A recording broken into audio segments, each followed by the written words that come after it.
বাংলাদেশের মানুষকে কিভাবে গরিব বানিয়ে কিছু কিছু লোক কত বড় বড় জায়গায় কি সুবিশাল প্রাসাদ কিনেছেন। আপনি জানেন বাংলাদেশের থেকে শেখ হাসিনার প্রায় 16 বছরের আমলে $234 বিলিয়ন সাইফোন অফ হয়ে গেছে, মানে বাইরে চলে গেছে। এটা অনেক দেশে গিয়েছে।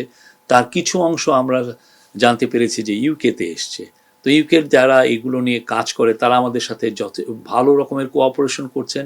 আমরাও আমাদের কেসগুলো তাদের কাছে প্রেজেন্ট করছি যে দেখো এই ঘটনাগুলো ঘটেছে। তো তারা আপনারা দেখেন সেটারই ফল আপনারা অলরেডি দেখছেন। এই গতকালও একটা নিউজ হয়েছে, এর আগেও কয়েকটা নিউজ হয়েছে। তো ইউকের এই অ্যাসেট রিকভারি আমাদের জন্য খুবই একটা ইম্পর্টেন্ট কাজ। এটা বাংলাদেশের মানুষের টাকা। বাংলাদেশের মানুষকে কিভাবে গরিব বানিয়ে কিছু কিছু লোক কত বড় বড় জায়গায় কি সুবিশাল প্রাসাদ কিনেছেন। আপনি জানেন কানাডায় বেগমপাড়া হয়েছে, আমরা সাসপেক্ট করছি আরও অনেকগুলো দেশে গিয়েছে। তারই আলোকে এগুলো নিয়ে আমরা অ্যাসেট রিকভারি আমাদের একটা বড় কাজ, আমরা এই কাজগুলো করছি যাতে এই টাকাগুলো ফিরিয়ে এনে বাংলাদেশের দরিদ্র মানুষের কাজে লাগানো যায়।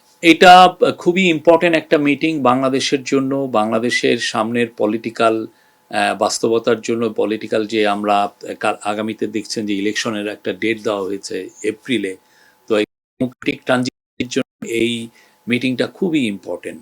এই মিটিংয়ে আমরা আশা করছি যে তারা মানে আমরা এখানে আসলে কি এজেন্ডা এটা না, তারা যে মিটিং করছেন এবং তারা সব কিছুই আলাপ করবেন। কেননা একজন হচ্ছেন বাংলাদেশের এখন ইন্টারিম গভর্নমেন্টের প্রধান, আর একজন হচ্ছেন বাংলাদেশের লার্জেস্ট পলিটিক্যাল পার্টির প্রধান।